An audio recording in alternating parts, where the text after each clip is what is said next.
ప్రియమైన దేవుని వాళ్ళగా ప్రభువైన యేసుక్రీస్తు వారి నామములో మీ అందరికి శుభాభివందనాలు. ఈరోజు ఒక అమూల్యమైనటువంటి అంశాన్ని, ప్రాముఖ్యమైన సంగతిని మనం తెలుసుకుందాం. ఎందుకంటే క్రీస్తు యొక్క ఉనికిని కలిగిన వారుగా మనం ఉండటానికి, క్రీస్తు యొక్క ప్రేమ బాటలో పరిశుద్ధంగా మనం జీవించడానికి దేవుడు ఏర్పాటు చేసినటువంటి ఈ దినమున దేవుని సన్నిధిలో గడపడం చాలా అవసరం. అయితే ప్రాముఖ్యమైన సంగతి ఏంటంటే, ప్రపంచంలో రోజుని ఏ విధంగా ఎలా భావిస్తున్నారో తెలియని దశలో ఉంది. అంటే ఒక్కొక్క రోజుని ఒక్కొక్క విధంగా భావిస్తూ ప్రపంచం పేర్లు పెట్టేసిందండి. అంటే రోగాలకు కూడా పేర్లు పెట్టిన రోజులు. మనము పుట్టినరోజుని చేసుకుంటాం, పెళ్లి రోజులు చేసుకుంటాం. అలాగే భూమి మీద మనుషుల్లో కూడా ఊరు పుట్టినరోజు ఒకటి, చర్చి పుట్టినరోజు ఒకటి, అలాగే గ్రామంలో ఎన్నిక కలిగినటువంటి సంవత్సరానికి ఒక రోజు ఉత్సవాల పండగ పేరుతో రోజులు తయారు చేస్తూ ఉన్నారు. అలాగే ఒకరోజు మదర్స్ డే అని, ఒకరోజు ఫాదర్స్ డే అని, ఒకరోజు చిల్డ్రన్స్ డే అని, అలాగే ఈ భూమి మీద మనుషులందరూ వారికి నచ్చిన రోజుల్ని వారికి నచ్చినట్టుగా చెప్తున్నారు. ఇందులో ఫిబ్రవరి 14 అంటే ఈ 14వ తారీఖు ప్రాముఖ్యత ఏంటంటే ప్రేమికుల రోజు అని చెప్తున్నారు. ఏమండి, ప్రేమించుకునే వాళ్ళకు కూడా ఈ రోజు ఒక ప్రత్యేకమైన రోజు అని, ఎవరో ఇద్దరు ప్రేమికులు ప్రేమించుకొని చనిపోయినందుకు ఆ చనిపోయిన ప్రేమికుల రోజుని ఈరోజు లవర్స్ డేగా పేరు పెట్టి ఈ లవర్స్ డేని ప్రపంచం అంతా జరుపుకోవాలనే ఉద్దేశంతో ఈ రోజుని ఎక్కడెక్కడ ప్రేమికులు ఎంతంత దూరాన్ని ఉన్నా కలుసుకోవాలనే ఉద్దేశంతో రావటానికి ప్రయత్నం చేస్తూ అన్ని విషయాల్లో ఈ ప్రేమికుల రోజున ప్రియుడు ప్రియురాలికి, ప్రియురాలు ప్రియుడికి ఏదో ఒక గిఫ్ట్ ఇవ్వాలి, ఆ గిఫ్ట్ చాలా నచ్చిందై ఉండాలి, ఆ గిఫ్ట్ చాలా గొప్పదై ఉండాలని ఒక మంచి ఆలోచన అనే ఉద్దేశంతో ఈ ప్రపంచం అంతా ప్రేమికుల రోజు మీద పడిపోయింది. అంటే ఎప్పటికో ఎవరో కొంతకాలం క్రితం ప్రేమించుకొని వాళ్ళ ప్రేమ విఫలమైందనో, వాళ్ళ ప్రేమ సఫలం కాలేదనో, వాళ్ళు బాధతోనూ ఆవేదనతో చనిపోతే ఆ చనిపోయిన రోజుని ఈ రోజుగా భావించి, ఆ భావించిన ఈ రోజుని వారు మనమంతా ప్రేమికులుగా ఉండిపోవాలి అని ఈ ప్రేమ అనేటువంటి ఈ పేరుతో, ప్రేమ అనేటువంటి ఈ వ్యామోహంతో ప్రపంచం అంతా ఈ పండగ చేసుకుంటుంది. ఓన్లీ ప్రేమికుల రోజు ప్రేమికులకు మాత్రమే అని. నిజంగా అండి, ఇద్దరు పురుషుడు స్త్రీల మీద వచ్చేదే ప్రేమ. తల్లికి బిడ్డకి ప్రేమ లేదా? తండ్రికి బిడ్డల మీద ప్రేమ లేదా? అక్కా చెల్లెల మధ్య ప్రేమ లేదా? అన్నాదమ్ముల మధ్య ప్రేమ లేదా? ఈ ప్రపంచంలో జంతువులు కూడా వాటి యొక్క పిల్లలను ప్రేమిస్తున్నాయి. అలాగే భూమి మీద ఉన్న ప్రతి మనిషి వారి అవసరాలు తీర్చుకునటంలో, ఎదుటి వాళ్ళ విషయంలో ప్రేమ కలిగి నడవటం కూడా అది ప్రేమే కదండి. అయితే కేవలం శరీర అవసరాలు తీర్చుకోవటానికో, శరీర సుఖాలను మనసులో పెట్టుకొని నడవటానికో చేస్తున్నటువంటిది ప్రేమ కాదండి. ఇది కేవలం వ్యామోహం అన్నాడు బైబిల్లో. కనుక ప్రియమైన దేవుని వాళ్ళారా, అసలు ప్రేమించుకోవటం అంటే ఏంటి? ప్రేమను ఇచ్చి పంచుకోవటమా? ఈ ప్రేమను నువ్వు ఎంత ఇచ్చావు, వాళ్ళు ఎంత ఇచ్చారు? చాలా మంది ప్రేమించుకుంటున్నామని చెప్పేసి ఓ ప్రవర బుకేనో, లేదా ఒక ఐఫోన్నో, ఒక సెల్ ఫోన్నో, లేదంటే మరొకటి అని రకరకాల ఫోన్లను లేదా రకరకాల గిఫ్ట్లుగానో, గోల్డ్ వాచ్లను, గోల్డ్ చైన్లను, రకరకాల గిఫ్ట్లు ఇస్తే ఈ గిఫ్ట్ ఇవ్వటం వల్ల ప్రేమించినట్ట? ప్రేమ అనే పదానికి అర్థం తెలియని దశలో నేటి ప్రపంచం ఉంది. ప్రేమ బైబిల్లో సవివరంగా చెప్పగలిగినటువంటి పదం అంటే, ఈ ప్రేమకు నిర్వచనం అర్థం కాలేదు సమాజానికి. ప్రేమ అనగానే ఒక పురుషుడు మనసులో, ఒక స్త్రీ మనసులో కలిగే స్వభావమే ప్రేమ అనుకుంటుంది. అలాంటిది ప్రేమ అవుతుందో చెప్పండి. అంటే నేటి యువత ఈ మార్గంలోనే ఉంటూ ఇలా నడవటం వలనే ప్రేమించే గొప్ప భాగ్యము అని అనుకుంటున్నారు. ప్రేమ అంటే ఏంటో, ప్రేమ ఎలా ఉండాలో, అసలు ఈ యవ్వన కాలంలో ఎలాంటి జీవితాన్ని జీవించాలో అర్థం కావట్లేదండి. దేవుడు టీనేజ్ ఇచ్చాడు. టీనేజ్ అనగానే 13తో ప్రారంభమై 19తో ముగుస్తుంది. ఈ ఏజ్లో నువ్వేం చేయాలి?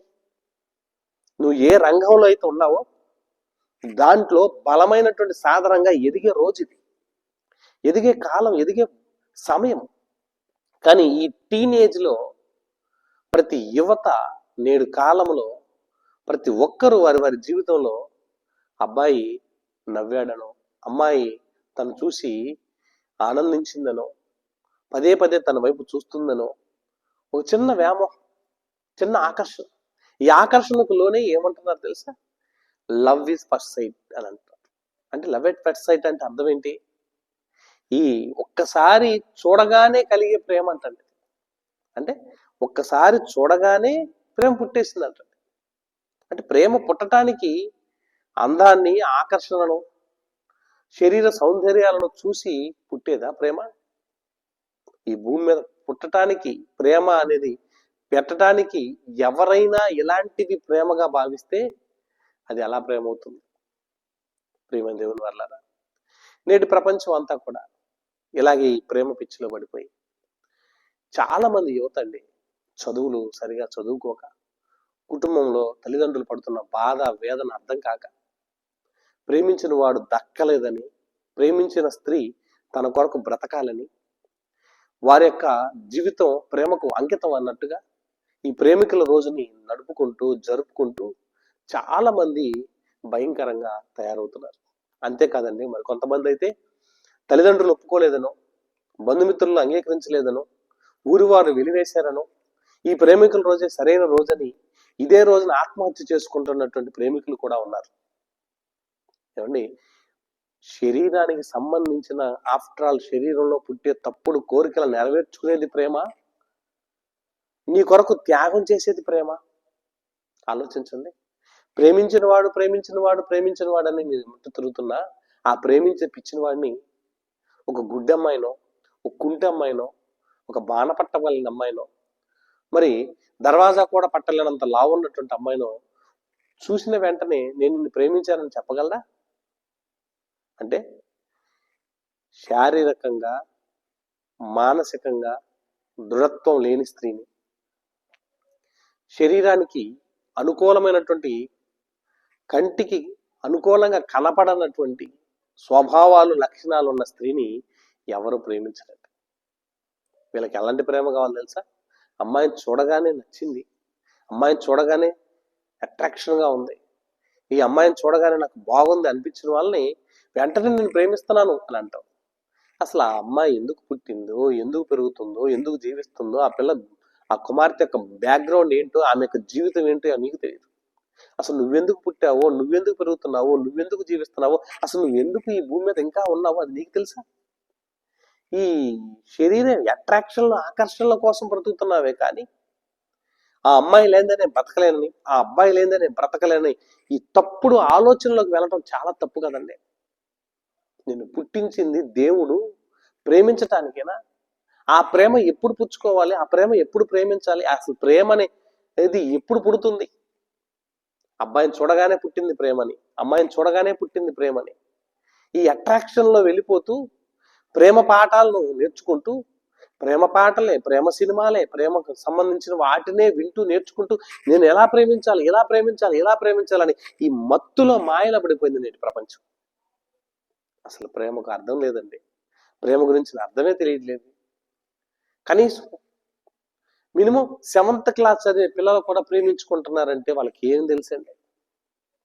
సినిమాల్లో చూసినా, సీరియల్స్లో చూసా, లేకపోతే ఈ భూమి మీద మనుషుల మధ్య ఉన్నటువంటి ఈ కార్యక్రమాలను చూసా, వీళ్ళు కూడా మేము ప్రేమించేసాం అనే పదాలకు వచ్చేస్తున్నారు. అంత తప్పండి. కనుక ప్రేమ దేవుని వల్ల దేవుడు అంటున్నాడు తన మానవ జీవిత కాలంలో, యవ్వన కాలాన్ని జాగ్రత్తగా అంటున్నాడు. చూడండి, విలాపవాక్యములు 3వ అధ్యాయం 27వ వచనంలో అంటున్నాడు, యవ్వన కాలమున కాడిమోయిట నరుడికి మేలు. యవ్వన కాలంలో మనం ఏం చేయాలంటే కాడి మోయాలంట. ఎవరు కాడి మోయాలి?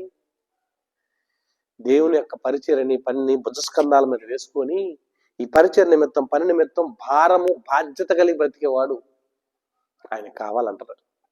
మరి మనం ఎలా ఉంటున్నాం? 10th క్లాస్ అయిపోయింది, ఇంటర్మీడియట్కి వచ్చేసాం, ఇక నేను కాలేజీకి వచ్చేసానంటే ఒక పెద్ద స్థాయికి ఎదిగానంటే నా జీవితం గొప్ప స్థితిలో ఉందని ఇలాంటి ఆలోచనల్లోకి వెళ్ళిపోయి కేవలం శరీర కోరికలు అవసరాలు తీర్చుకోవడం కోసం బ్రతుకైపోయిందండి ప్రపంచం. ప్రేమ దేవుని వల్ల ప్రపంచం అంతా కూడా ఇలా తయారైపోవడానికి కారణం కేవలం శరీర వ్యామోహం. కానీ దేవుడు ఎప్పుడు ఎవరిని ఎలా ప్రేమించమని చెప్పాడో తెలుసా? అసలు ప్రేమకు నిర్వచనం అర్థమవుతుందా? క్రీస్తు తన యొక్క ప్రేమను వెల్లడిపరిచాడు. ప్రేమ అంటే త్యాగం, ప్రేమ అంటే తన జీవితాన్ని అంకితం చేసుకున్నాడు, ప్రేమ కొరకు తాను బలైపోయాడు.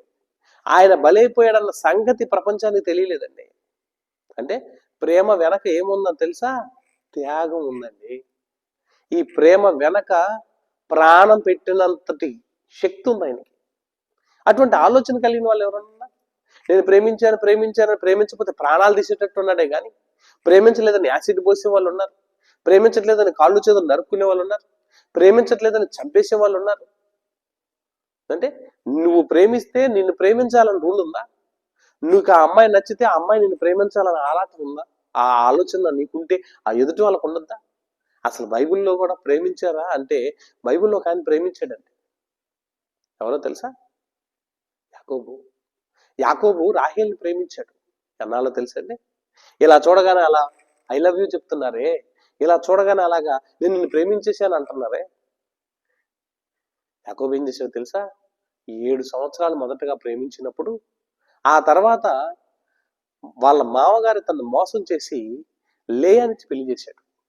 కాదు నాకు రాహేలే కావాలి అని కూర్చున్నప్పుడు మనసు పెట్టి మరలా 7 సంవత్సరాలు ప్రేమించాడు. అంటే 7 + 7 14 సంవత్సరాల ప్రేమ అండి. కేవలం శరీర అవసరాలు తీర్చుకునే ప్రేమ కాదు. నేడు ప్రేమించుకున్న పిల్లలు చాలా మంది అబార్షణలు చేయించుకుంటున్నారు. నేడు ప్రేమ అనే పేరుతో కడుపును కోయించుకునే పరిస్థితికి వెళ్ళి బిడ్డల కని పారేస్తున్నారు. ప్రేమ మోహంలో పడి మోసంలో పడి ప్రేమించిన వాడు మోసం చేశాడని నెల తప్పి బిడ్డల కని ఆ బిడ్డను ఏం చేయాలో అర్థం కాక చెత్తకుప్పలో పారేస్తున్నారండి. అంటే ప్రేమించింది ఎందుకా? ఇదేనా ప్రేమ? ప్రేమకు అర్థం తెలియాలంటే బైబిల్లో మనం చూస్తే యాకోబు ప్రేమలో ఏముందో తెలుసా? మనస్ఫూర్తిగా ప్రేమ ఉందండి. ఆమె కొరకు వేచి ఉన్నాడు. అది యాకోబు ప్రేమ. కానీ క్రీస్తు ప్రేమ అయితే త్యాగం చేసినటువంటి ప్రేమ అండి. త్యాగం. కానీ అసలు బైబిల్ ఏమంటుందో తెలుసా? అసలు ప్రేమ ముందెందుకు, పెళ్లి చేసుకున్నాక ప్రేమించవచ్చు కదా అంటున్నాడు అంతే. ఏమండి ఎవరన్నా ప్రేమించే వాళ్ళు ఎవరైనా పెళ్లి చేసుకుంటారా, ప్రేమిస్తారా? ప్రేమించి పెళ్లి చేసుకుంటారా? చాలా మంది అంటారు నేను ప్రేమించానండి పెళ్లి చేసుకున్నాను అంటారు. కానీ బైబిల్ ఏమంటుంది తెలుసా? పెళ్లి చేసుకున్నాక ప్రేమించు అంటుంది. ఎలాంటి ప్రేమ చూపిస్తుందో ఒకసారి బైబిల్ చూద్దాం. ఆదికాండం మనం చూసినట్లయితే ఇసాకు పుట్టినప్పుడు అబ్రహాముకి లేకలేక పుట్టినటువంటి కుమారుడు ఇసాకు అయితే ఇసాకు పెళ్లి చేశారు రెబ్కానిచ్చి. ఈ రెబ్కాను పెళ్లి చేసుకున్న తర్వాత ఇసాకు ఏం చేశాడు తెలుసండి? ఆదికాండం 24వ అధ్యాయము 67వ వచనం అంటున్నాడు, ఇసాకు తల్లి అయిన శారా గుడారంలోకి వెళ్ళి ఆమెను తీసుకుని పోయిను. అట్లా అతడు రెబ్కాను పరిగ్రహింపగా ఆమె అతనికి భార్య ఆయను. అతడు ఆమెను ప్రేమించును. ఎప్పుడు? పెళ్లి చేసుకున్నాక ప్రేమించాడండి.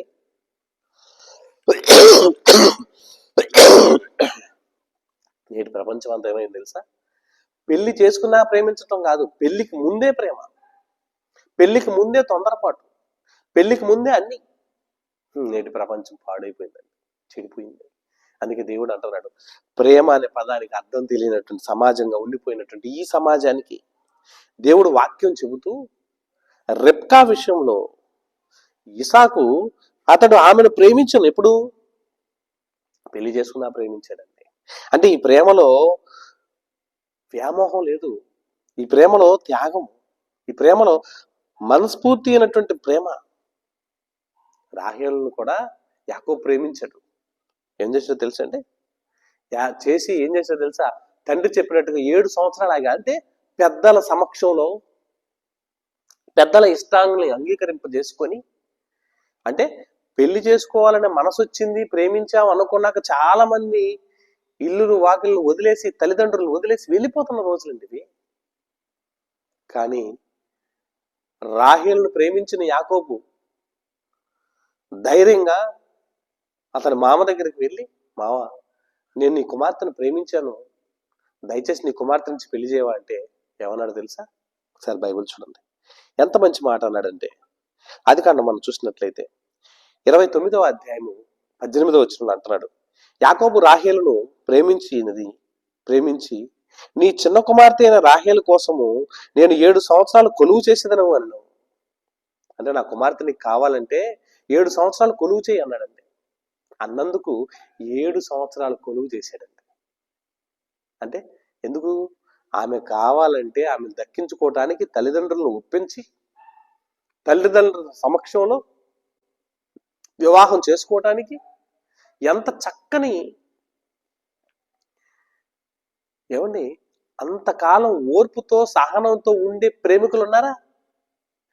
ఉదయాన్నే ప్రేమ, మధ్యాహ్నం జీవితం నాశనం, సాయంత్రానికి గర్భం. ఇలాంటి పరిస్థితి అండి. అంటే ఇంత పాస్ట్ లోకంలో ఉన్నాం, ఇంత భయంకరమైన పరిస్థితుల్లో ఉన్నాం. అంటే యవ్వన కాలమందు ఎలా బ్రతకాలో, ఎలా ఉండాలో తెలియని అర్ధాంతరమైన బ్రతుకుల్లో ఉన్నారండి. దీని అంతటి వెనక ప్రేమ పిచ్చి. ఈ ప్రేమ అనే పిచ్చిలో పడి అమ్మా నాన్న మాట వినటం మానేశారు.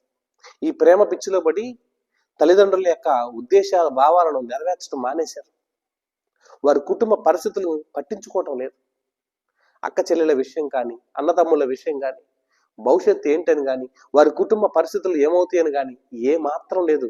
దాని వెనక వీళ్ళు పడినటువంటి మాయ ప్రేమ.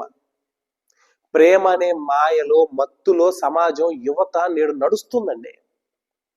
ఈ మత్తు కేవలం శరీర అవసరాలు తీర్చుకున్నంత వరకే. ఏమండి, ప్రపంచంలో ప్రతిరోజు న్యూస్ మీడియాలో, న్యూస్ పేపర్లో మనం చూస్తున్నాం.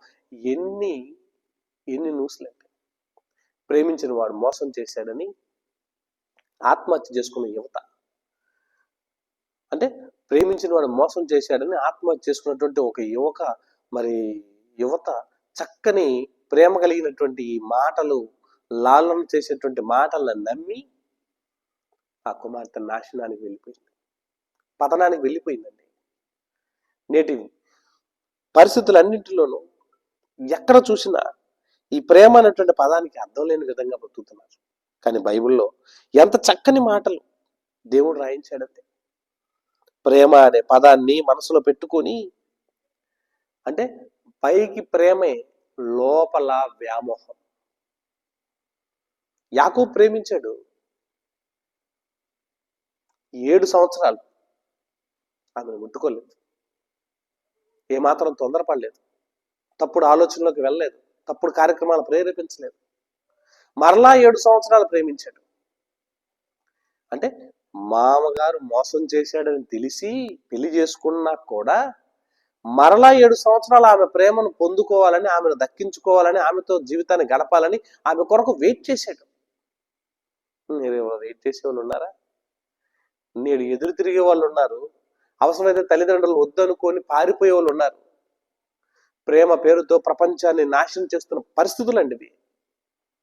కనుక ప్రియమైన దేవుని వాళ్ళ, నీ ప్రేమ, నీ ఆప్యాయత, నీ అనురాగము దేవునికి ఇష్టమైందిగా ఉండాలి, దేవుడికి నచ్చాలి.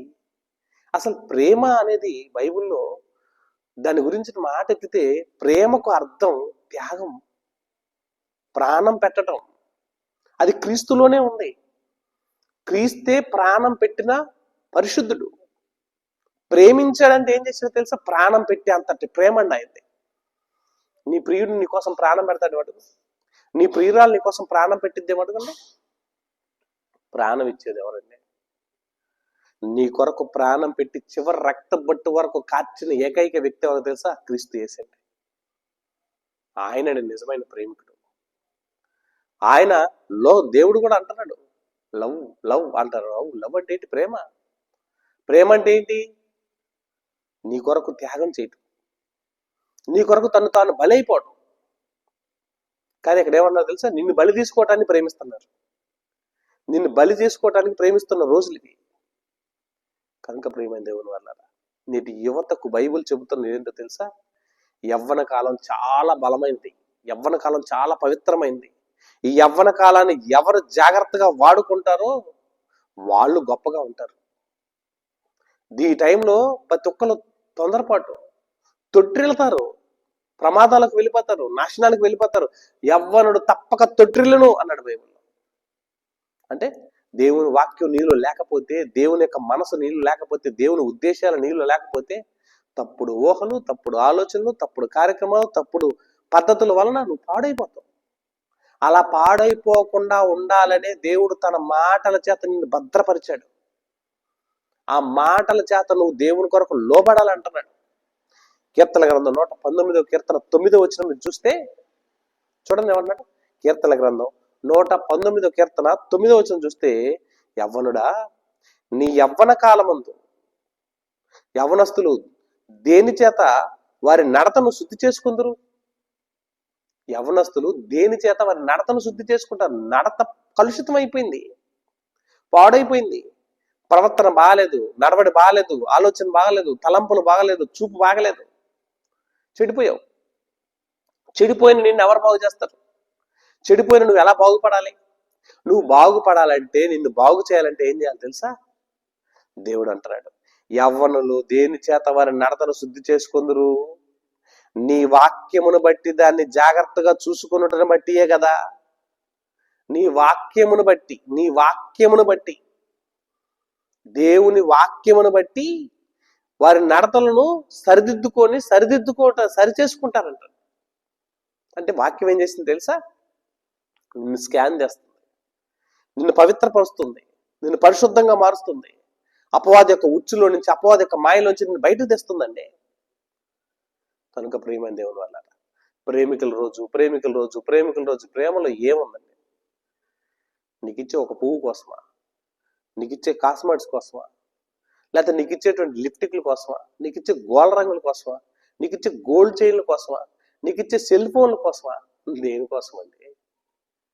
దేనికోసం నువ్వు ప్రేమిస్తున్నావు? ఎదుటివాడు ఆస్తిపరుడైతే ఆస్తిలో సమకూర్చుకుంటే, ఆ సమకూర్చబడిన ఆస్తిలో పాలిభాగస్త్రావాలని కొంతమంది స్త్రీలు ఎదురు చూస్తుంటే, ఎదుటి స్త్రీ సౌందర్యవతని, ఆమెను అనుభవించాలని, ఆమె జీవితాన్ని తన జీవితంలో కలుపుకోవాలని తప్పుడు మాటలతో, తప్పుడు ఆలోచనలతో ఎంత మంది అండి నేటి ప్రపంచంలో ప్రేమ ముసుగులో నిన్ను మోసం చేసేవాళ్ళు. మరి ఫిబ్రవరి 14 అనగానే ప్రపంచం అంతా చేసుకుంటున్నారంటండి పండగ. ఎందుకు? ఏముంది అందులో? ఎదుటి వారిని మోసం చేయటానికా? ఎదుటి వారిలో ఉన్నటువంటి శరీర అవసరాలను తీర్చుకునే విధంగా నీ కోరికలు నెరవేర్చుకోవటానికా నువ్వు పెళ్లి చేసుకుంటావు? పెళ్లి వెనక కుట్ర జరుగుతుంది. దీనికి ప్రారంభమే ప్రేమ. ఈ ప్రేమ అనే పదంతో ప్రపంచం నాశనం అయిపోతుంది. కనుక ప్రియమైన దేవుని వల్ల నీకు ప్రేమగా ఉండాలి, నువ్వు ఎవరినో ప్రేమించాలంటే ఆ ప్రేమ ఎవరి మీద పెట్టాలి తెలుసా? ప్రభు మీద ఉంచండి. యేసుప్రభుని అడిగాడు ఒక ఆయన, ప్రభు నేను నిన్ను ప్రేమిస్తున్నాను కదా అని అన్నాడు. అప్పుడు ఏమన్నాడు తెలుసా? అంటే యేసుప్రభు ఆ శిష్యుడిని చూశాడు. ఆ శిష్యుడి పేరు పేతురు. ఏమన్నాడు తెలుసా? పేతురుని చూసి, ప్రభువా నేను నిన్ను ప్రేమిస్తున్నానయ్యా. అప్పుడు ప్రభు అన్నాడు, అంటే నా గొర్రెల మేపు అన్నాడు. గొర్రెల మేపాలా? అవును, నేను నిన్ను ప్రేమిస్తున్నాను ప్రభువా అంటే నా గొర్రెల మేపు అని అంటారు. సరేలేని సైలెంట్ అయ్యాడు.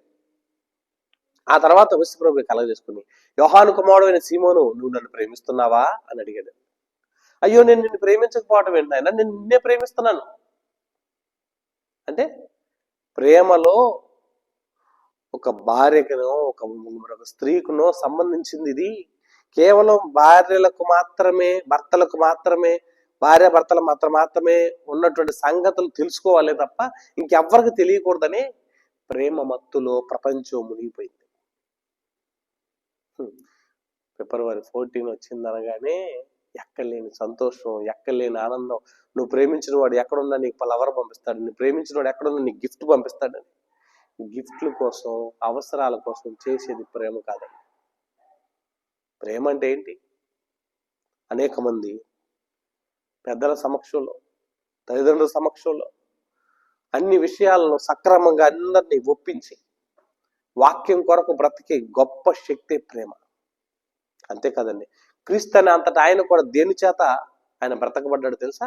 చూద్దాం ఒకసారి. మీరు బైబిల్ చూసినట్లయితే క్రీస్తు అనే ఆయన ఎలా బయటపడ్డాడు తెలుసా? 119వ కీర్తనలోనే 9వ వచనం ఒకసారి మంచి మాటల్లో, యవనస్తులు దేని చేత వారి నడతను శుద్ధి చేసుకుందరు. ఎలాంటి ప్రశ్న ఇచ్చారు చూడండి.